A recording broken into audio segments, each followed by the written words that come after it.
Okay, so I did chapter 1, and chapter 1 is pretty much, for the most part, it's an overview on what philosophy is. On page 1, talks about the philosophy is about anything that troubles us. So pretty much any problems that we have or anything that bothers us, there's a philosophical reason, and there's a way to solve it. It requires systematic, careful thinking together with others to resolve those troubles. So maybe talking to people, really thinking about the root of what your problem is. Maybe therapy could help, any of those things. It's meant to apply to be accessible to every human being regardless of social status. So pretty much anyone can use philosophy to help themselves.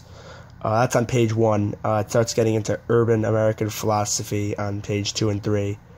It intentionally focuses on neglected, marginalized groups and the issues that concern them.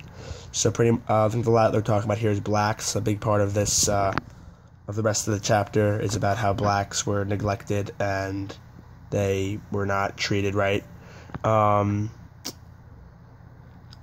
lot of times people would use the term like urban problems when that's usually associated with black problems. The only reason they're saying urban problems instead of black is because they can, when they say black problems, it's directed right at them, but right at the blacks. But when you say urban, you're saying it, but not really saying it, which makes sense why the whites would say that.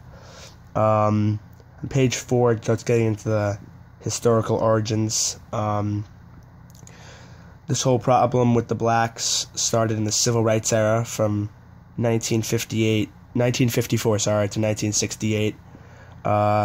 The GI Bill increased capability for white home ownership. The whites moved to the suburbs because they had money to buy homes, and the blacks didn't have money to live in the suburbs. They had to move to poor cities where there are bad living conditions. Many of the blacks were forced out of their homes due to urban renewal, and the blacks were denied actually home ownership in the suburbs. And on page 5, they start talking about how blacks started challenging all the discriminatory views against them. They started challenging the Jim Crow laws and segregation through the Civil Rights Act and the Fair Housing Act. And there is a lot of people would say, like, it's just a theory that blacks are treated bad, but there is evidence to show that blacks are paid less than whites. And one argument that whites had was that, like, Obama was elected. That shows that, like, blacks are now, like, today blacks are equal, but it's only an exception. Like, blacks are still not treated as well as whites.